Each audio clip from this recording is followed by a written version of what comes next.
A God-fearing childhood. Amarachi Okali was born into a home where the sound of prayer was as normal as the ticking of a wall clock. Every morning at 5 a.m., her father's deep voice broke through the silence. Rise and shine. It's time for devotion. It didn't matter whether the weather was cold or whether she had slept late because of homework. Devotion was devotion. Her mother would already be in the living room, wrapper tied firmly around her waist, Bible open to the day's reading. The atmosphere always smelled of early morning dew and the lingering aroma of incense her mother occasionally burnt. Her parents were the type who wanted the world to see them as the perfect Christian couple. In church, her father was a respected elder, a man who wore his faith proudly, his Bible tucked under his arm like a badge of honor. Her mother, on the other hand, was one of the women leaders. She organized women's meetings, led praise sessions, and counseled young brides on how to maintain a peaceful home. To Amarachi, they were the model of what marriage should look like. Her father never missed a chance to hold her mother's hand in public.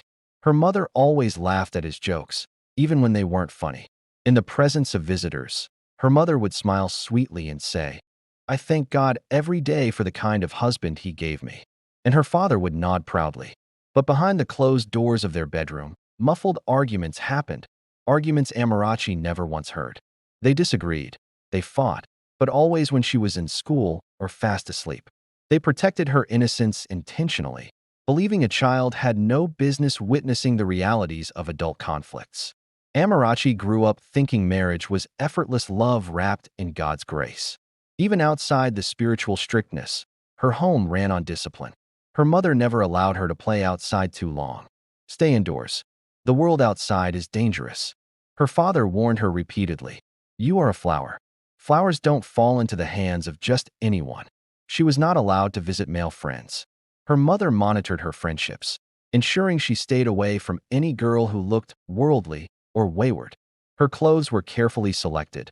Nothing too tight, nothing too revealing, nothing that would invite unnecessary attention. By age 12, Amarachi already understood the message clearly. Boys were trouble. Reputation was everything. Purity was her pride. On Sundays after church, her parents often hosted neighbors for lunch. The adults would sit in the living room talking about life, politics, and money, while Amarachi cleared their plates and stood behind her mother like a well-trained daughter. Sometimes the conversations drifted into stories of families destroyed by infidelity or girls ruined by men. Her mother always concluded those discussions with, "If a girl keeps herself, God will honor her with a peaceful marriage." These words stuck to Amarachi like glue. She watched girls in the neighborhood fall into problems with boys, heartbreaks, shame, gossip. She heard stories of girls who had been deceived by sweet words only to be used and dumped. Every time she listened to those tales, her determination strengthened. Her mother reinforced it at every opportunity. Focus on your books. Stay away from boys. Don't allow the devil use any man to steal your destiny. Her father supported her mother's rules wholeheartedly. They believed they were building her into a virtuous woman, one who would grow up, marry a godly man, and live a life as peaceful as the one they pretended to have. They never imagined that their silence about real marital struggles would one day become Amarachi's greatest weakness. They never imagined that their overprotection would shape her into a woman terrified of intimacy. And Amarachi never imagined that the same home that raised her with moral purity would be the foundation of the biggest heartbreak she would ever experience. But for now, she was just a girl, obedient, sheltered, innocent, believing every word her parents said, trusting every warning, and forming her entire understanding of love and marriage from a childhood wrapped in religious perfection. A perfection that would one day crumble. Lessons from other girls. Secondary school opened Amarachi's eyes to a world her parents had spent years shielding her from. The school compound was noisy, full of energy, students laughing, gossiping, running around, exchanging secrets behind classrooms, and forming friendships that never lasted more than a term.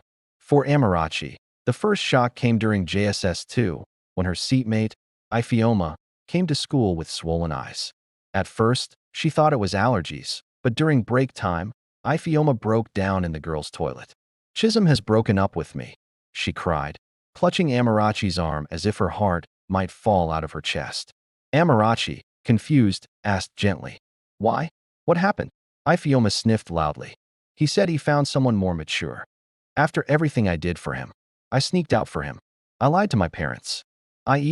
Her voice faded into shame. Amarachi didn't fully understand what everything meant, but the heartbreak was so intense that she felt it in her own chest. That was the first time she realized that boys could destroy someone's peace. And it wasn't the last. By SS1, Amarachi had witnessed enough drama to write a whole novel. Her friends shared tales she couldn't believe were real. One week, it was Neka crying because her boyfriend had stolen her phone and disappeared. Another time, it was Jumok who got suspended from school because she snuck out to meet an older boyfriend who got her pregnant. And then there was Blessing, one of the prettiest girls in the class, who constantly received letters from boys. One afternoon, Blessing disappeared after school hours, returning an hour later with her hair scattered, her uniform rumpled, and her eyes red. When Amarachi asked what happened, Blessing said only 5 words. Boys are not worth it. That phrase repeated itself among girls so often that Amarachi began to see it as a warning from heaven itself. Yet, despite all these stories, the girls continued to chase love, continued to trust boys, continued to fall for the same sweet-talking lies. Amarachi distanced herself. She would sit alone during break, reading novels and solving mathematics questions, while the other girls whispered about crushes, relationships, and who kissed who behind the science lab. One afternoon, 2 girls in her class began fighting over a boy named Samuel. They pulled each other's hair, tore their uniforms, and insulted each other's families as the class watched in shock. ***. Amarachi shook her head. This cannot be my life, she thought. Her mother's warnings echoed constantly in her mind. Men will ruin your future if you let them. Boys don't love at this age, they experiment. Keep yourself, Amarachi. Don't join them. And her father always added, your body is your pride. The day you lose it to the wrong person, you lose part of your destiny. So Amarachi walked a straight line. She avoided boys completely, didn't collect numbers, didn't return greetings for too long, didn't accept gifts. When a boy named Emmanuel tried to give her a Valentine's card, she refused it so quickly that her classmates teased her for months. Some said she was proud. Some said she was pretending. Others said she was too spiritual. But Amarachi didn't care. She chose peace over drama, books over heartbreak, silence over scandal.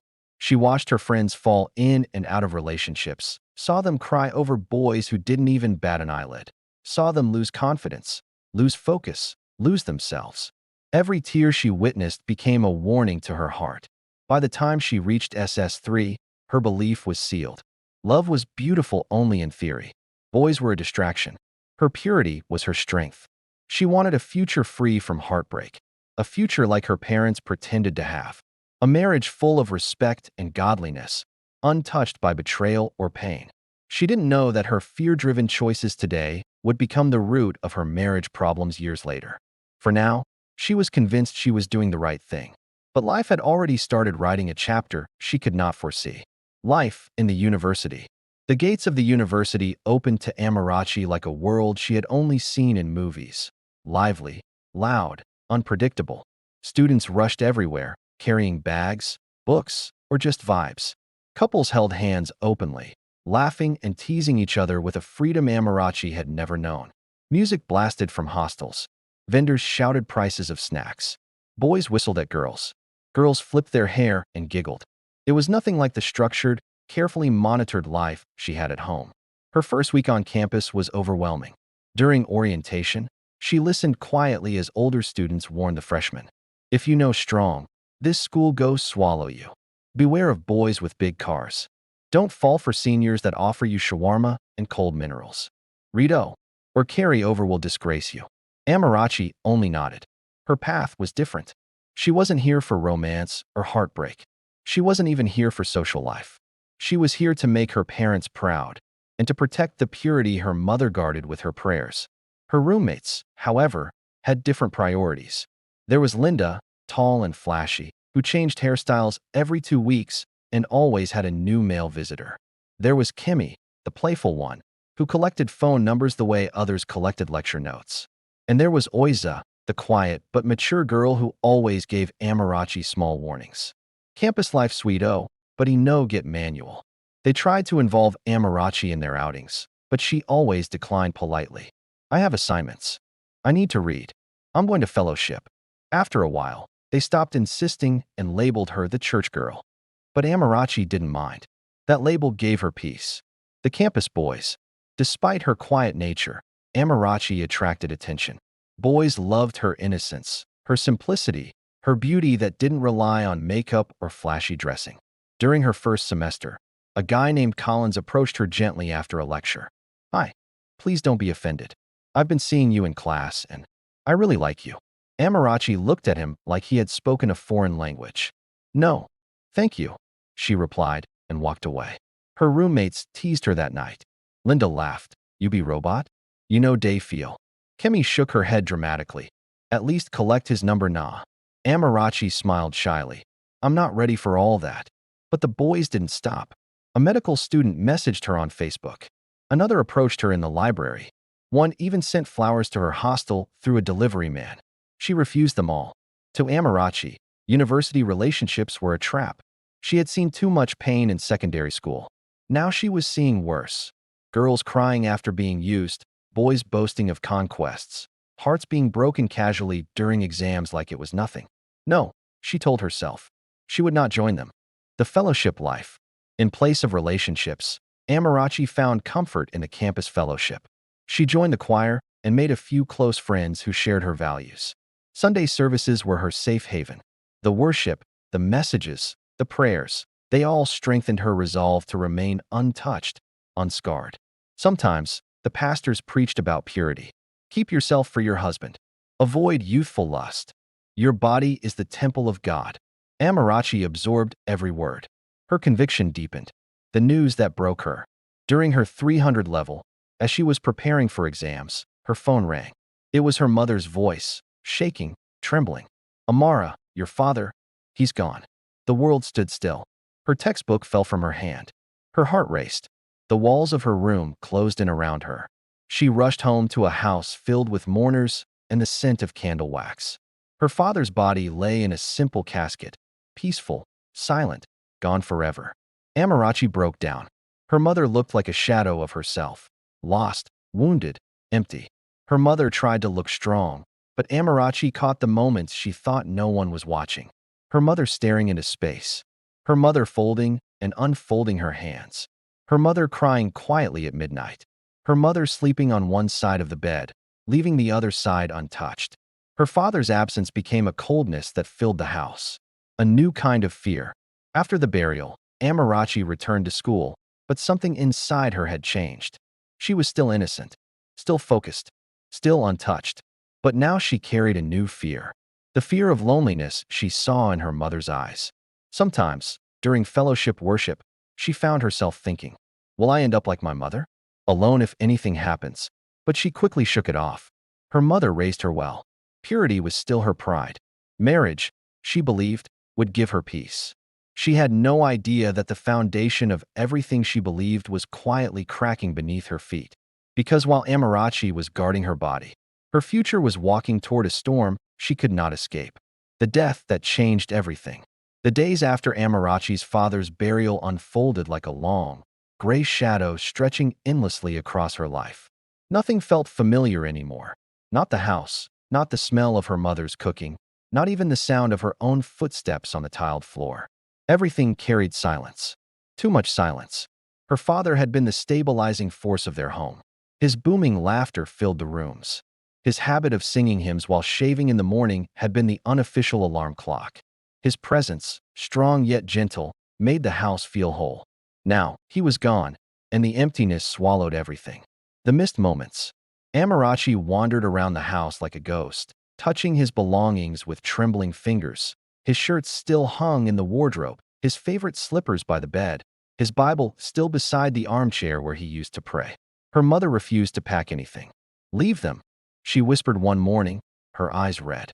He will need them wherever he is. Amarachi wanted to correct her, to remind her that the dead don't need earthly belongings, but she couldn't. The grief in her mother's voice stole the words from her tongue. One evening, Amarachi found her mother sitting on the cool veranda tiles, staring at the gate. Mama, why are you sitting here? I'm waiting for your father. He always returned at this time. Amarachi's heart cracked a little. She sat beside her mother silently and held her hand. It was cold and trembling. The quiet brokenness. Friends and church members came at first. They brought food, prayers, and scripture verses. But as the weeks passed, people returned to their lives. Visits reduced. Calls came less frequently. And loneliness crept in. Amarachi often caught her mother in the middle of the night, awake, crying softly into her pillow. Her mother tried to wipe her face quickly whenever Amarachi entered the room, but it was too late. The truth was written in the puffiness of her eyes. One night around 2 a.m., Amarachi woke up to get water. As she passed her parents' bedroom, she heard a sound she had never heard before. It was a sound I'll never forget. A deep, aching sob. So raw, so painful, it was almost animalistic. It was the sound of a heart breaking, piece by agonizing piece. My mother was on the floor, clutching one of my father's shirts to her chest, just rocking back and forth. I froze. Tears instantly filled my eyes. I had never seen my mother like this before. This was the strong prayer warrior, the unshakable church leader, the woman I thought could withstand anything. But here she was, completely crumbled. I wanted to rush in, to hold her, to comfort her, but something stopped me. A quiet voice inside told me to step back. My mother had spent her entire marriage shielding me from the harsh realities of adulthood. This breakdown, this raw, private moment of grief, it wasn't meant for my eyes. So, I walked away quietly, my own heart feeling heavier than I ever thought possible. After the burial, my mother changed. On the surface, things seemed normal. She still cooked. She still cleaned. She still went to church and smiled whenever people were around. But that smile, it never reached her eyes anymore. It was a mask. She became forgetful, misplacing things as simple as a spoon or burning the rice on the fire. She'd mispronounce words she once used so fluently. Sometimes, she'd miss fellowship meetings, something she never did before. I'd find her sitting for hours, just staring at the wall, her hands folded neatly in her lap, like she was waiting for someone who would never, ever return. I was so worried, but I had no idea how to help her. What do you say to a woman whose entire world has collapsed? One afternoon, I walked into the living room and found her holding my father's photograph. She didn't look up at me. She just whispered my name, Amara. Yes, Mama. I replied, my throat tightening. She asked me a question that still haunts me. Do you know what is worse than death? I didn't know what to say. No, what is worse? Her voice was so quiet, so full of pain. A body that sleeps without being held. I didn't understand it then. Not really. But I felt the weight of those words settle in the room like a thick layer of dust. My mother was lonely. It was a painful, desperate loneliness that I couldn't even begin to imagine. It wasn't just emotional, it was physical. This was a woman who had shared a bed, a body, and a life with my father for decades. Now, she lay alone every single night, untouched, unheld. She was a woman drowning in silence, fighting urges and needs she couldn't dare to express. She was terrified of what people would say if she ever sought comfort outside of her widowhood. Society has this cruel expectation that widows should become saints overnight. No more desires, no more companionship, no touch, no relief, just prayer and memory. And my mother was suffocating under the weight of it all. When I went back to university, I carried this heavy, unnamed guilt with me. I felt terrible for leaving her alone, but I had to finish my education. My future depended on it. I called home every single night, asking the same questions. Mama, are you okay? I'm fine, she'd always reply. Have you eaten? Yes. Are you sleeping well? There would be a pause, and then a quiet, I try, but I never believed her. I could hear the emptiness in her voice. During lectures, my mind would drift back home. During prayers, I'd beg God to comfort her. During fellowship, I would cry quietly, completely overwhelmed by fear of the unknown. My father had been my hero, my mother's backbone, the very center that held our family together in perfect order. Now, everything was unbalanced. A huge void had opened up in our lives. A void that, I would later find out, was about to swallow logic, morality, and even our relationship. I didn't know it yet, but my mother's quiet, aching loneliness was planting the seed of the greatest betrayal I would ever experience. Life was silently, slowly, preparing me for the storm that was about to hit. That first year after my father's death was a slow war for my mother. She fought it with dignity on the outside, but with complete desperation on the inside. To everyone else, She was the strong, prayerful widow who carried herself so well. But inside, her heart was a battlefield. She wasn't just grieving a husband. She was grieving the loss of touch, of warmth, of protection, of companionship. She was grieving the feeling of being wanted and desired. Her loneliness wasn't ordinary. It was the kind that creeps into your bones and chills you from the inside out. It's a deep, physical ache for a presence that's no longer there. As a church leader, my mother was under constant scrutiny. People watched her every move. Every step she took was judged, every smile was analyzed, every conversation was monitored. In church, whispers followed her like shadows. "She's so strong," they'd say. "A true virtuous woman. She's carrying her widowhood so well. Look, she never even looks at another man. God will surely bless her." But behind all these praises was an unspoken law, a cruel expectation. A widow must never desire anything again. Not a hug, not intimacy, not even simple companionship.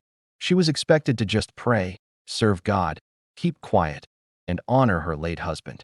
My mother was living inside a cage built from society's expectations and their hollow words of comfort. It was a beautiful, gilded cage, but a cage nonetheless. The nights were what broke her. Most nights, she lay awake on the side of the bed she had shared with my father for so many years. She'd tell me later how she would touch the empty space beside her, the place where his body once radiated a comforting warmth. The cold sheets were a constant, brutal reminder of what she had lost. This deep, physical yearning for her husband was a private battle she fought alone in the dark. It was a battle between her natural human needs and the saintly image society demanded she uphold. And in the silence of those long, lonely nights, something inside her began to fracture. The woman everyone saw in the daylight was not the same woman who cried herself to sleep at night. This internal conflict, this agonizing loneliness, was pushing her closer and closer to a breaking point. A point from which there would be no return for our family. And I was completely oblivious, miles away, lost in my own studies, while the foundation of my world was quietly crumbling. Sometimes, she placed a pillow there and pretended it was him. Sometimes, she cried softly into the darkness. Sometimes, she hugged herself tightly and whispered, "Lord, I'm trying, but it's hard."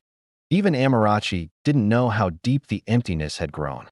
After all, she was still a virgin, untouched, innocent, unaware of the power of human touch or the torment of its absence. Her mother had tasted marriage, tasted intimacy, tasted companionship. To lose all that suddenly was like losing oxygen. Yet the world expected her to smile. The men who tried. A few men noticed her loneliness. There was an elderly church deacon who often lingered too long when speaking to her. A widower in the neighborhood began dropping subtle compliments. Even the pharmacist near the market once said, "Madam, you look too fine to stay lonely." She ignored all of them, terrified of being labeled a loose widow, terrified of sin, terrified of society. So she buried her desires inside her chest like a forbidden seed. But suppressed emotions don't die. They take root. They grow in unexpected, dangerous directions. Her silent prayers. One night, overwhelmed by emotions she couldn't express, Amarachi's mother knelt beside her bed and prayed, "God, I am trying to be strong. I am trying to be pure. But this loneliness, this emptiness, it's tearing me apart. Help me, Lord. Don't let me fall." Her tears soaked the bedsheet.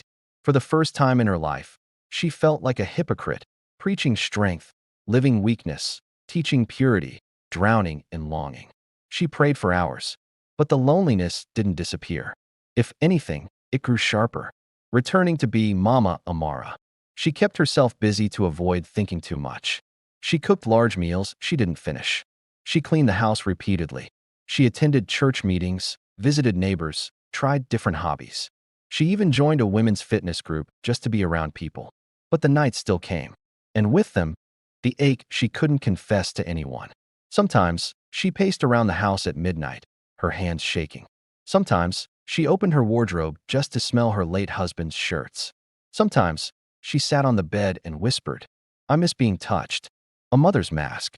Every time Amarachi visited home from school, her mother put on the mask again. She cooked her daughter's favorite meals, smiled, talked about church activities, gave advice, pretended she was fine. Amarachi believed her. She didn't see the sleepless nights, didn't hear the muffled cries. didn't feel the loneliness creeping into her mother's veins. If Amarachi had known, if she had understood, the future might have changed. But innocence is blind, and her mother's silence only strengthened the storm that was coming. The turning point. As Amarachi prepared to graduate, her mother began telling herself, "When she leaves the house completely, I will finally be alone. What will I do then?" The thought terrified her. Her loneliness, which she had managed to suppress while Amarachi was around, grew louder whenever she imagined the empty house.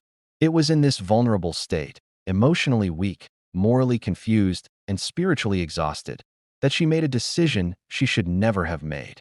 A decision that would destroy trust, break her daughter's heart, and haunt her forever. But for now, Amarachi had no idea. She believed her mother was strong. She believed her mother had conquered loneliness. She believed her mother was safe. She was wrong. Very wrong. The man called Chike. Life has a way of surprising even the most cautious hearts. By the time Amarachi graduated from the university, she had become the kind of woman many mothers prayed their daughters would be: focused, disciplined, spiritually grounded, and untouched by the chaos of campus relationships.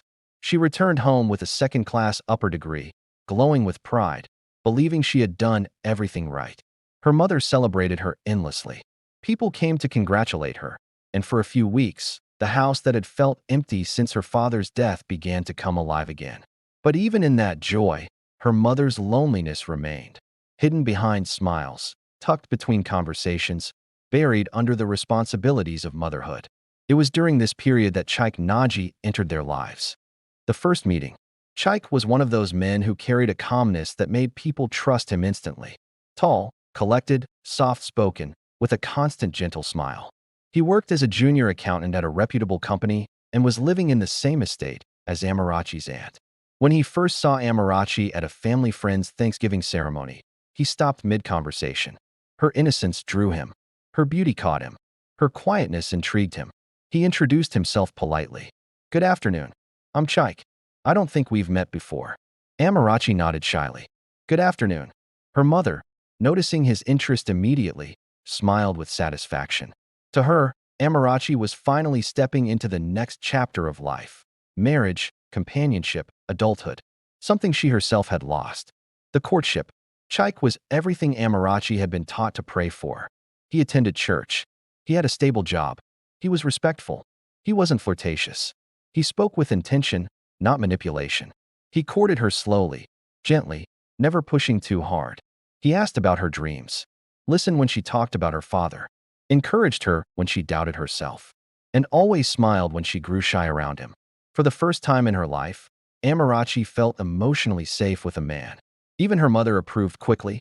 Too quickly, perhaps. Every time Chike visited, her mother found an excuse to be around.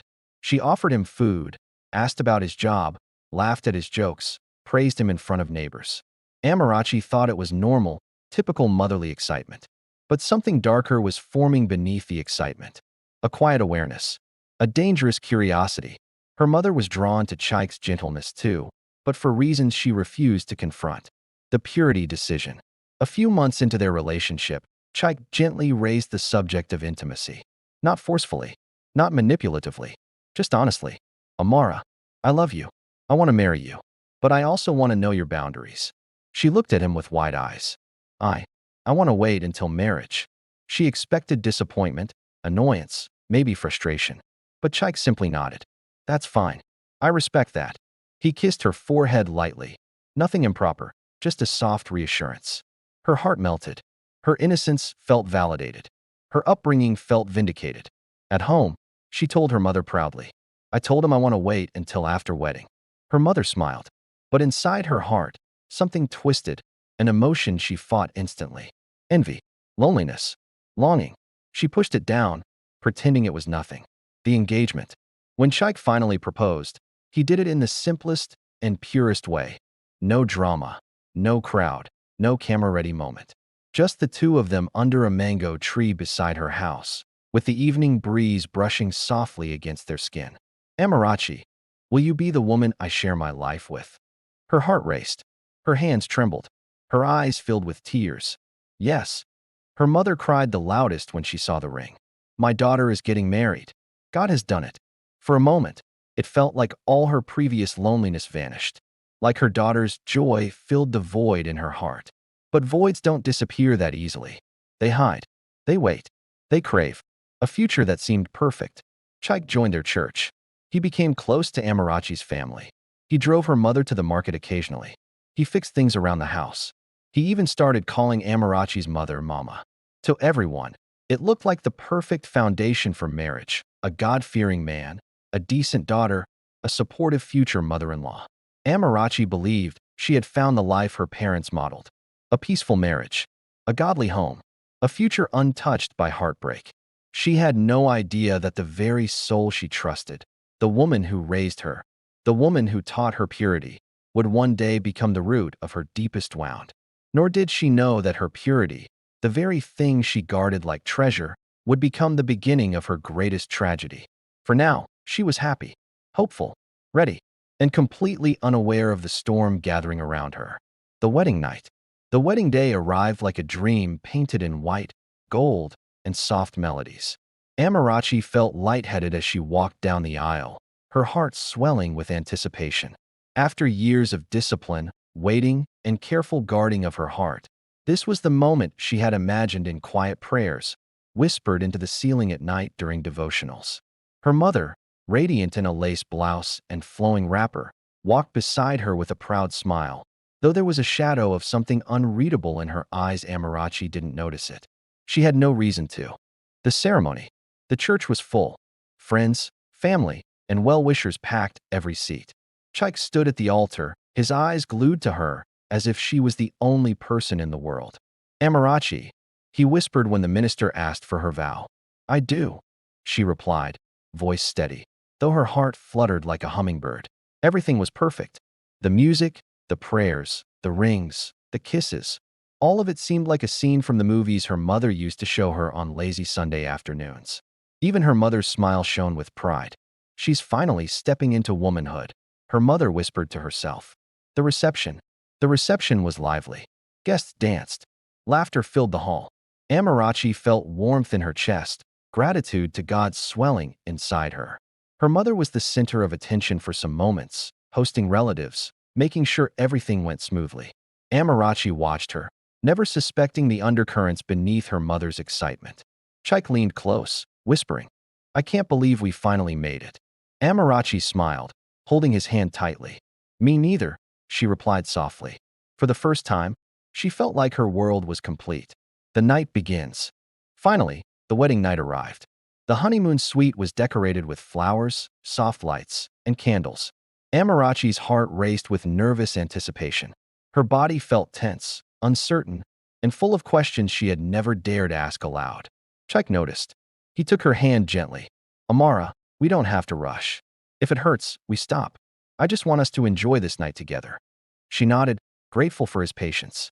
But as the moments passed, a wave of pain, fear, and anxiety engulfed her. It wasn't just fear of physical intimacy.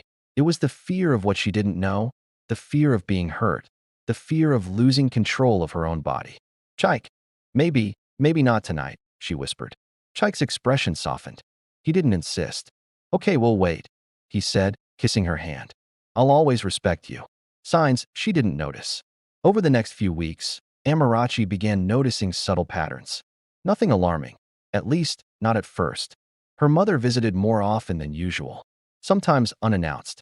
Chaik would leave the room at night, saying he needed to step onto the balcony or check on something. Her mother lingered, watching quietly, always smiling, always helpful. Amarachi thought it was normal. She thought her mother was just excited about her marriage. After all, it was her mother's first time being alone since her father passed, and Amarachi had always known her mother to be caring, affectionate, and protective. She didn't suspect anything. She couldn't have. The beginning of tension. As weeks turned into months, Amarachi's body remained sensitive. She was afraid to experience pain, so she continued to refuse intimacy. Chaik stopped asking as often. He remained loving, patient, and supportive, but the unspoken tension between wanting and waiting grew. Her mother's visits became more frequent, her presence lingering long after Amarachi thought she had left. She seemed unusually attentive, always entering the room just when Chaik stepped out. Amarachi's heart was full of trust. She couldn't even imagine the quiet, dangerous decisions forming behind her back. She believed in God, in love, and in her parents' teachings. She believed in Chaik. She couldn't have imagined that the very person who had raised her, the woman who taught her discipline, virtue, and morality, was slowly stepping into a secret no daughter should ever discover. The calm before the storm. For now, life seemed peaceful. The couple laughed together, attended church, hosted friends, and made plans for the future. Amarachi believed her fear of intimacy was normal and temporary. She believed pain would eventually fade. She believed marriage, love, and patience would guide her through. And she was unaware that the biggest betrayal of her life was quietly taking shape, hidden beneath the smile of the woman she trusted most. The house was calm, the lights dim, the world asleep. But inside, secrets were beginning to stir. A storm was gathering, and when it struck, nothing would ever be the same.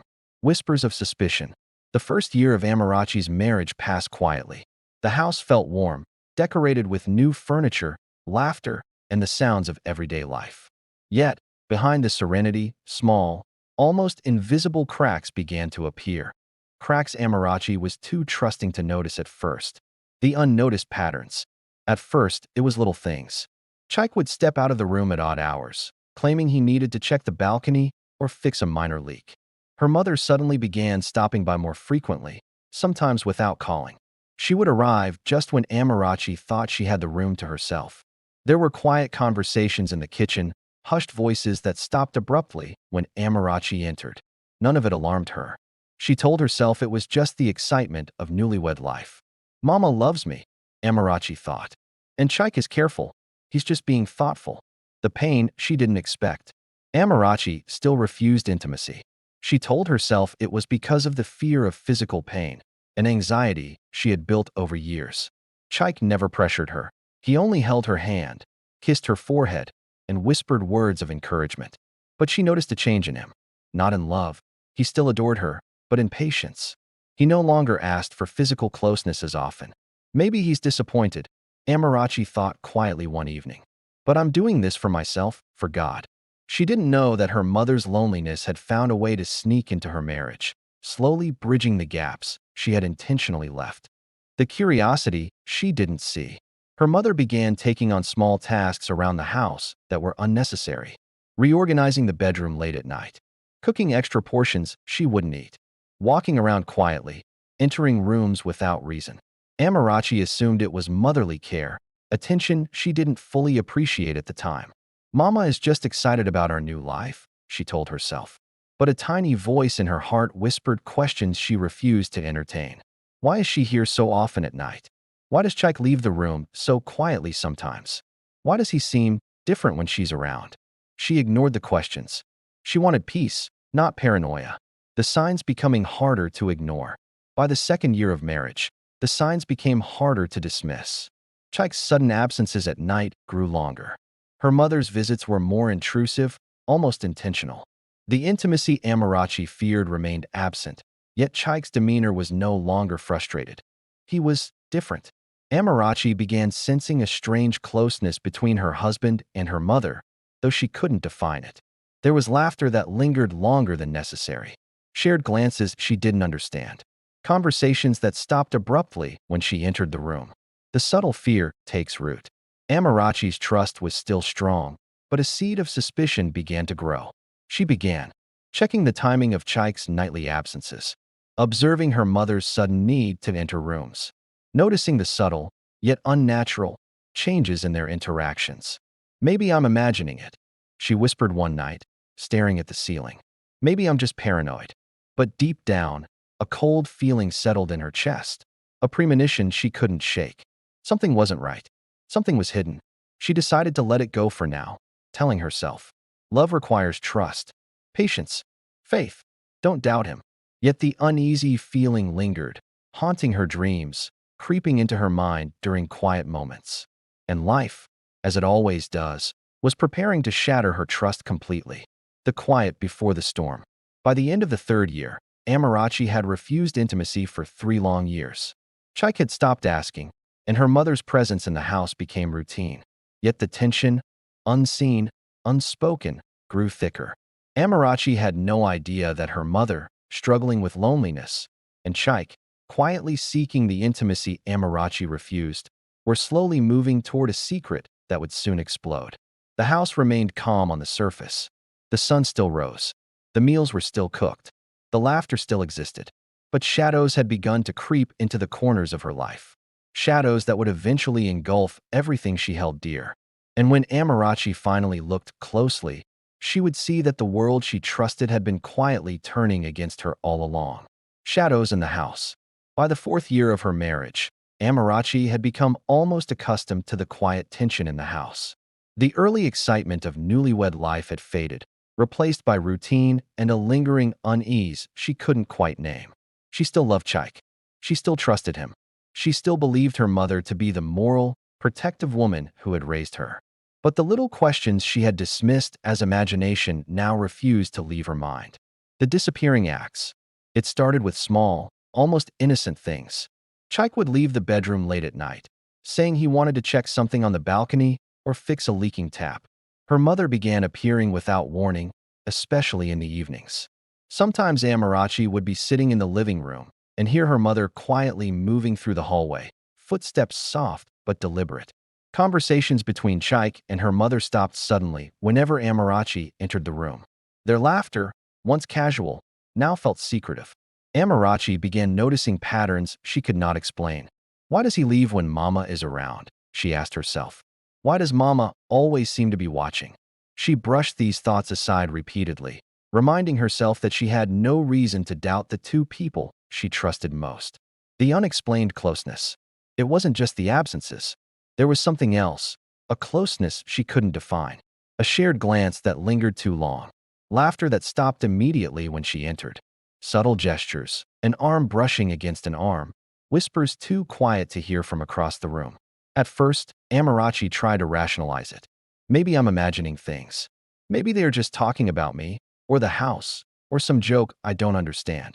But deep down, she could feel it. Something unnatural, something wrong. The unheard confessions. Chike never complained. He never pushed her for intimacy. He was patient, loving, and supportive, yet she noticed subtle changes. His smiles were sometimes distant, distracted. His eyes would linger longer than usual when Mama was around. Occasionally, she would catch him stepping out at night for hours, claiming he needed fresh air or to pray on the balcony. Amarachi began writing these details in her mind, storing them as observations for later, even though she couldn't yet put them together. The growing dread. The unease started to affect Amarachi emotionally. She began waking up in the middle of the night, listening for noises. She started noticing minute changes in her mother's behavior, slight adjustments in posture when Chike was near, unusual attentiveness, a subtle shift in tone when she spoke to her daughter. Why do I feel like something is wrong? She whispered one night, staring at the ceiling. Why do I feel like I'm missing something big? She couldn't find answers. The fear gnawed at her, but she pushed it away. Her upbringing had taught her to trust family, to believe in love, to respect God's order. Maybe I'm imagining it, she told herself. Maybe I'm just scared of intimacy, that's all. The little clues she missed. There were subtle signs she failed to see at first.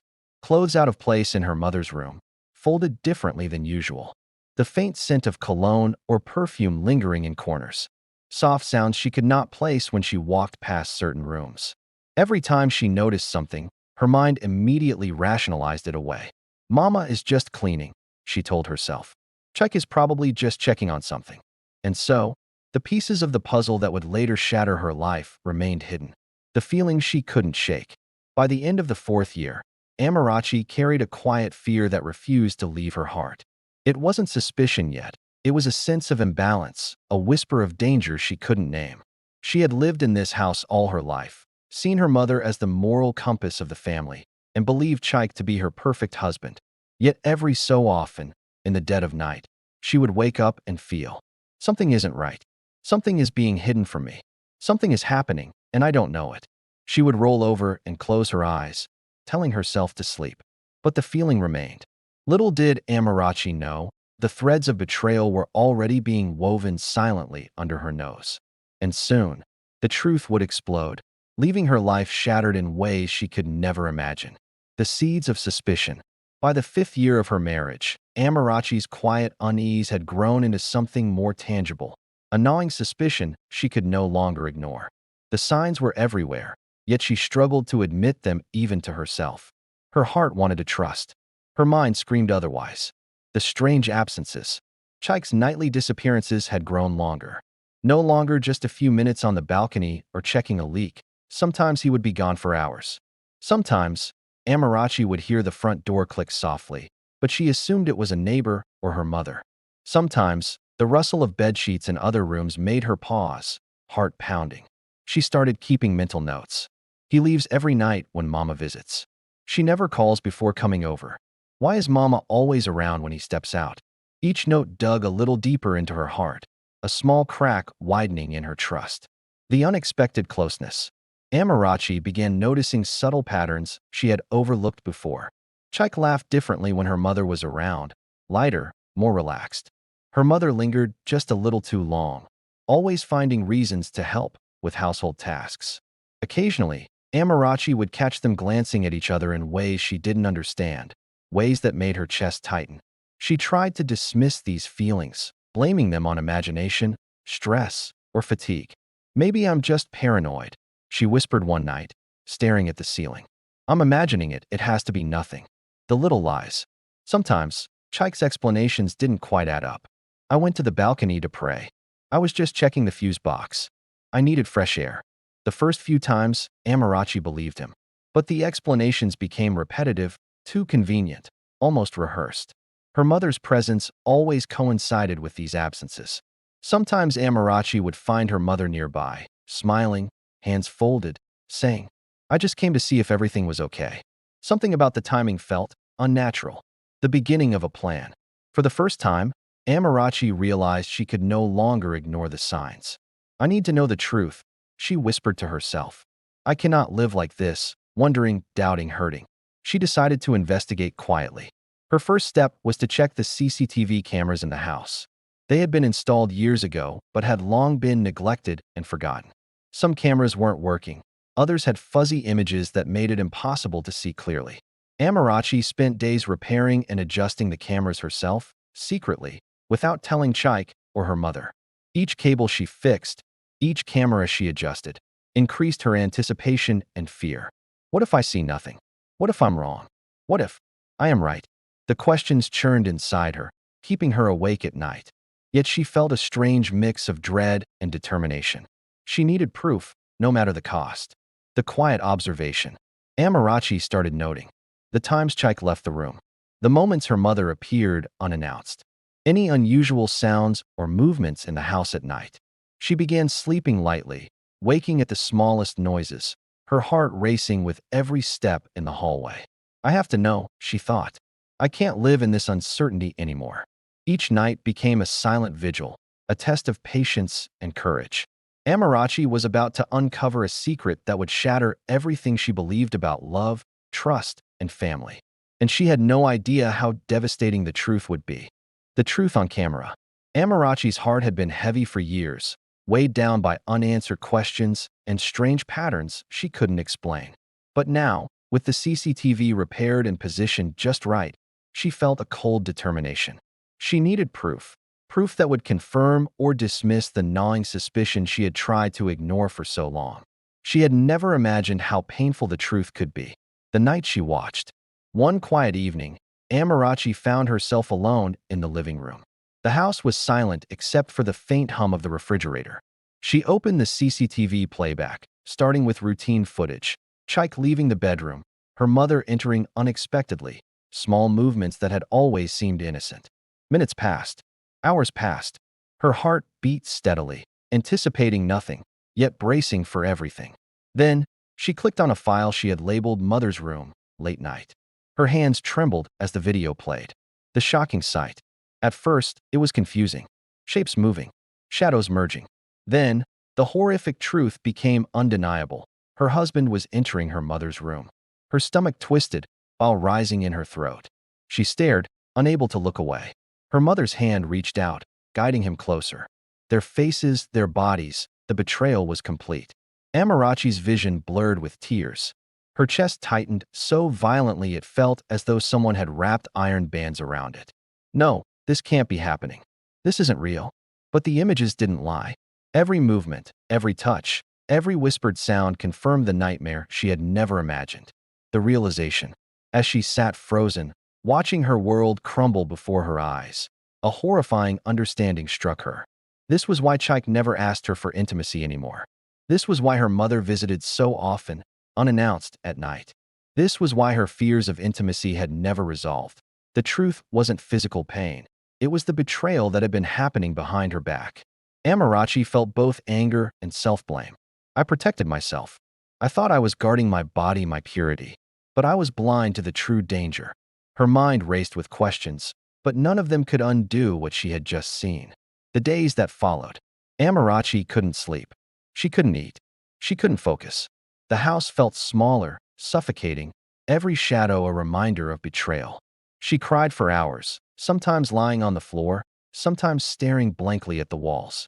Every memory of her mother's guidance, every prayer shared with Chaik, now seemed twisted, poisoned by their secret.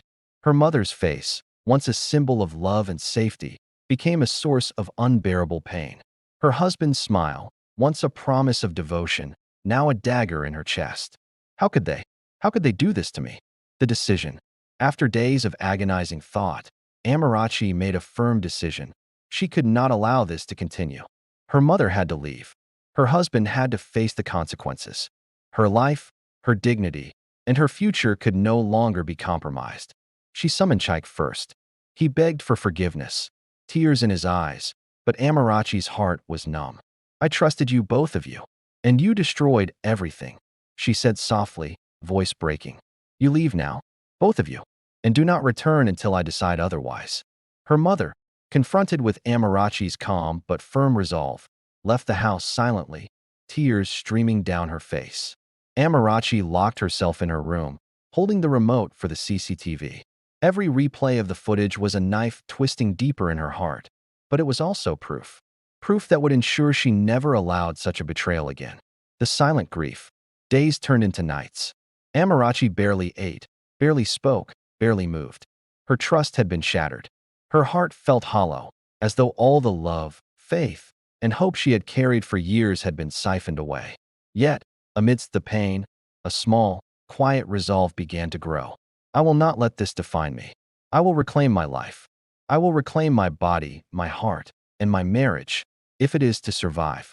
The storm had passed over her life, leaving devastation in its wake. But for the first time, Amarachi understood one immutable truth. She would rise from this betrayal stronger than before. And somewhere deep in her heart, she knew the journey to healing and the reclamation of her love was only just beginning. Reclaiming control.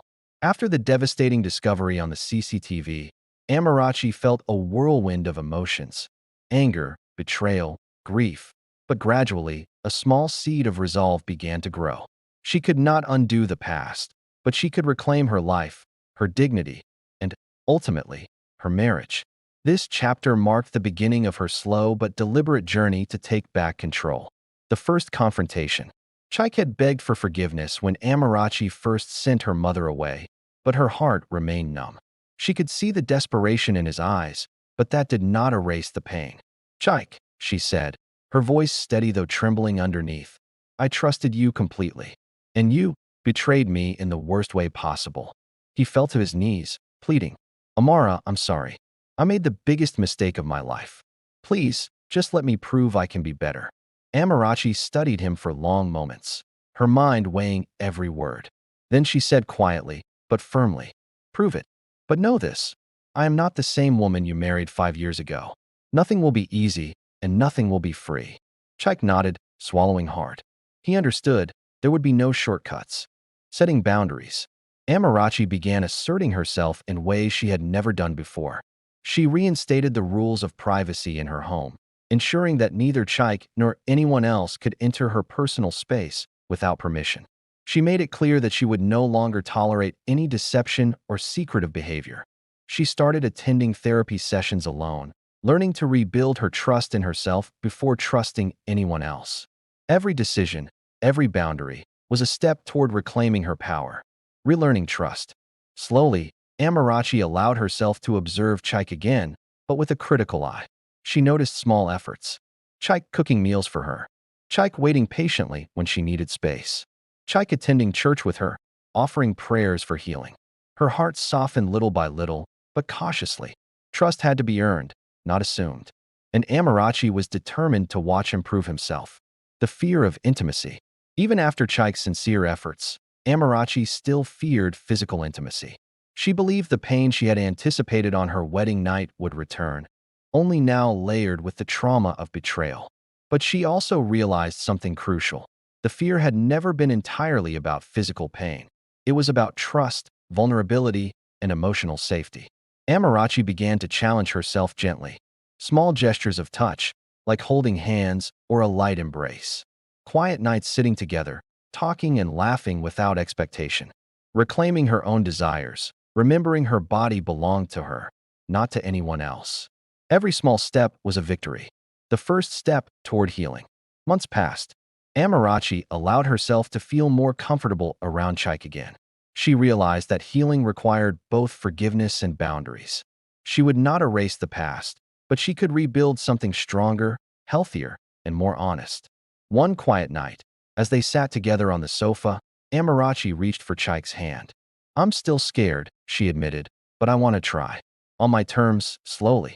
Chaik squeezed her hand gently, understanding the weight of her words. "I will follow your pace," he promised. "I will earn your trust every day." And in that moment, Amarachi felt the first stirrings of hope. Not naive hope, but hard-won hope. She knew the journey would be long. She knew there would be days of doubt, waves of grief, and lingering fear. But she also knew one thing. She was no longer powerless. Her life, her body, her heart, and her future were hers to reclaim. The slow path toward love, trust, and intimacy had begun. Discovering herself again. After years of fear, avoidance, and betrayal, Amarachi finally stood at the threshold of reclaiming a part of herself she had long denied. Her own sexuality, her body, and the intimacy she had avoided for so long. This chapter marked the beginning of a personal awakening, a delicate but powerful journey of self-discovery and courage. The first gentle step. It began slowly. One quiet evening, Amarachi invited Chaik to sit beside her on the sofa. There were no expectations, no pressure, only the warmth of his hand next to hers. "I'm scared," she whispered, her eyes fixed on her lap. "It won't be easy, but I want to try." Chaik nodded silently, offering comfort without pushing. He held her hand gently, letting her feel in control. For the first time in years, Amarachi felt the power of choice in her own hands, a freedom she had never exercised before. The truth about her fears. As they spent more time together, Amarachi began to realize something profound. The pain she had feared for years wasn't real. It had been fear itself holding her captive. She had imagined that intimacy would be unbearable. She had anticipated pain that didn't exist. She had let anxiety, past warnings, and societal pressures dictate her body's response. The betrayal of her mother and Chaik had made her cautious, but it also forced her to confront a long-buried truth. She had the right to choose when, how, and with whom she would experience intimacy. Reclaiming her body. The first physical step was simple, a gentle embrace, fingers interlacing, a soft kiss on the forehead. Amarachi allowed herself to feel without expectation. Over time, she grew bolder. Small kisses on the lips, careful and patient. Touches that focused on closeness rather than urgency. Conversations about her own desires, boundaries, and comfort. With each small act, Amarachi reclaimed a part of herself she had long denied. She discovered pleasure was not inherently painful. It had only been her fear that made it so. The empowerment of choice. Amarachi began to speak openly with Chaik about what she liked, what she feared, and how she wanted to proceed. "I was scared for so long," she admitted one evening, her voice trembling with both vulnerability and strength. "But the pain I imagined, it was never real. I was afraid of losing control." Chaik listened attentively, never rushing, always respecting her words. And in that respect, Amarachi found the courage to take the next steps, slowly but decisively, reclaiming her body and her confidence. By the end of this chapter in her life, Amarachi discovered something she had never expected. Her body responded positively when she chose intimacy. Fear had been the only barrier. Trust and love, when rebuilt carefully, could coexist with desire and pleasure. She realized that her years of waiting had not been wasted. They had prepared her for a more conscious, empowered, and fulfilling relationship. For the first time in years, Amarachi felt free. Free from fear, free from betrayal, and free to experience the life she had always deserved.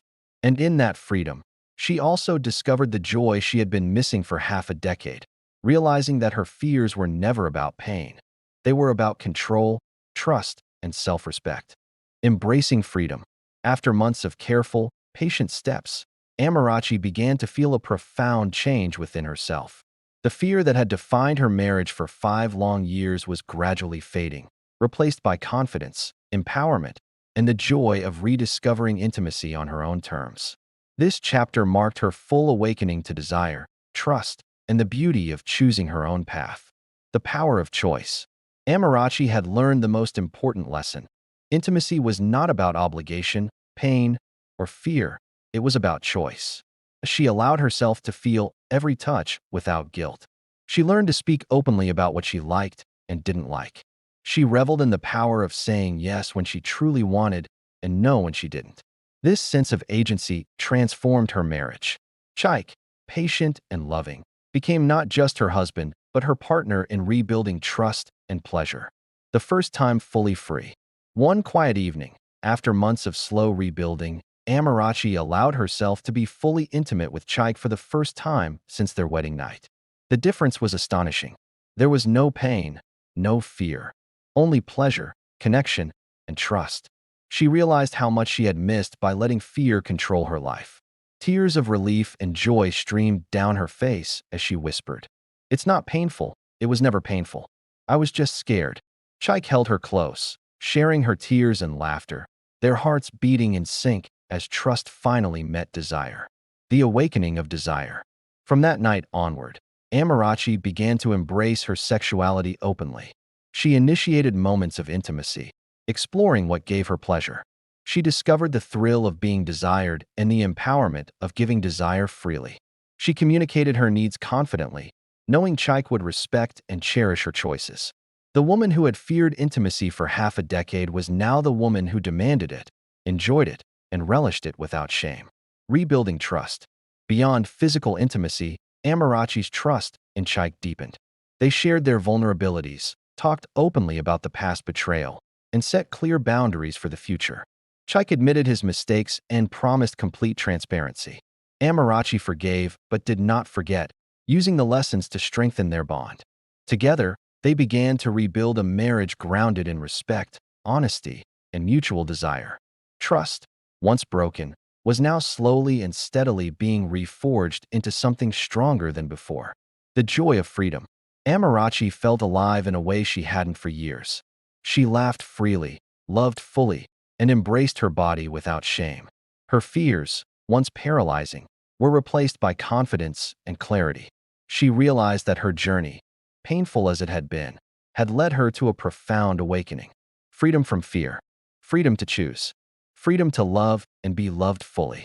The years of waiting, fear, and betrayal had taught her the value of her own power, a power she would never surrender again. Forgiveness and renewal. Years of pain, betrayal, and fear had led Amarachi to a crossroads. She had discovered the truth, confronted her mother and husband, reclaimed her body, and rediscovered her desires. Now, it was time for the final piece, forgiveness. Not for them, but for herself. The power of forgiveness. Amarachi understood that forgiveness was not about excusing the past. It was about releasing the hold it had over her heart and mind. She forgave Chaik for the betrayal, understanding that mistakes, while devastating, could be acknowledged and changed. She forgave her mother, not to absolve her actions, but to reclaim her peace of mind.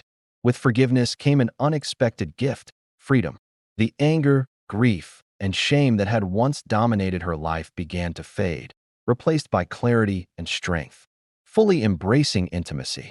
By the 5th anniversary of their marriage, Amarachi and Chaik had reached a new level of intimacy. They laughed, kissed, and held each other freely.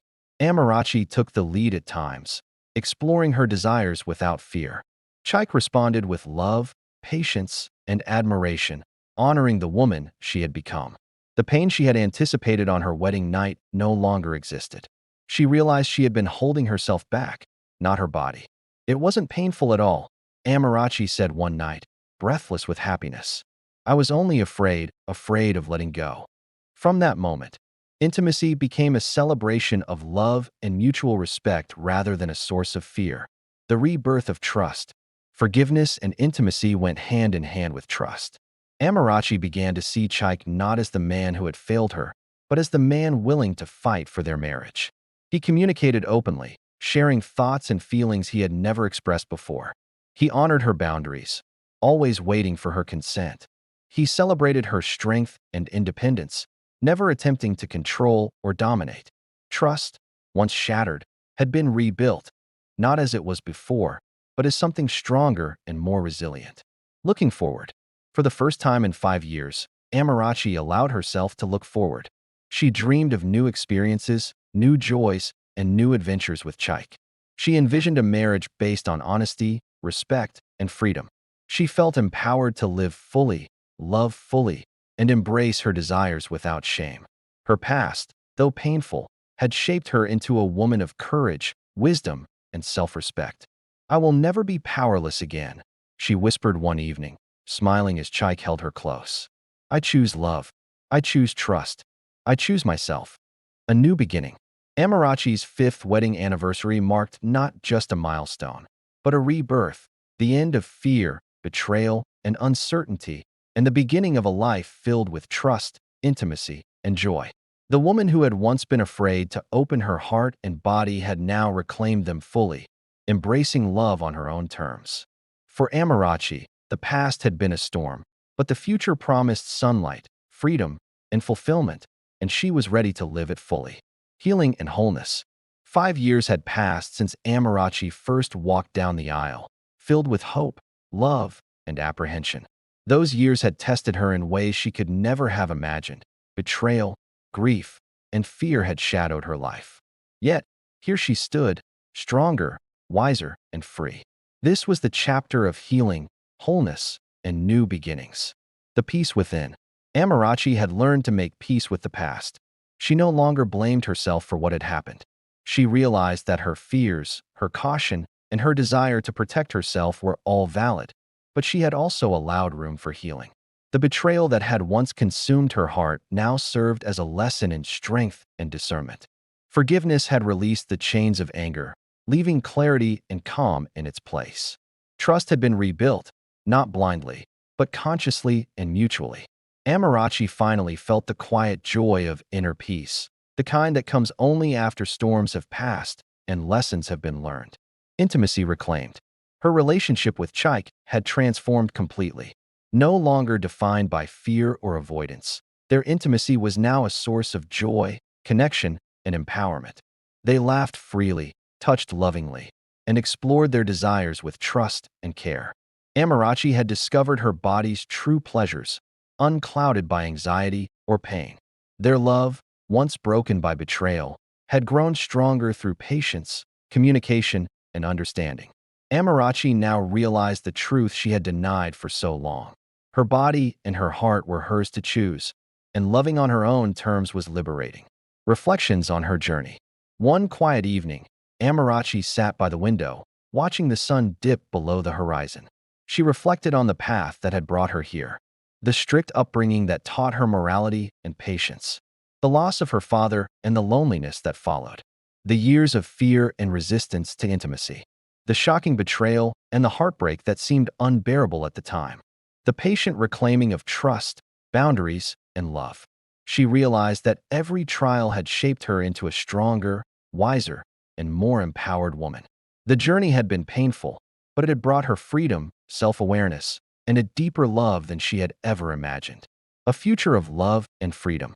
Amarachi no longer feared the unknown. She embraced it with confidence, knowing that she had the power to navigate life and love on her own terms. She and Chaik now shared a bond rooted in honesty, respect, and mutual desire. She felt confident in expressing her needs, desires, and boundaries. Their marriage was no longer about fear or obligation, but about joy, passion, and partnership. Amarachi's heart, once heavy with doubt and grief, now overflowed with hope and fulfillment. The final awakening.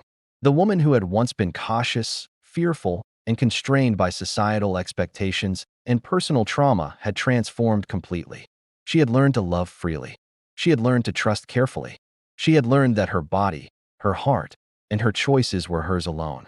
And in that truth, Amarachi discovered the ultimate reward: wholeness, freedom, and the ability to fully embrace love. The past could not be undone, but the present and the future belonged entirely to her. She smiled softly, feeling a surge of gratitude and empowerment. I am free. I am loved. I am me. The storm had passed, and now Amarachi's life was bathed in the golden light of trust, intimacy, and self-discovery. Her journey had ended, not in despair, but in triumph. Thanks for watching. Kindly like, share with friends, and subscribe for more amazing videos.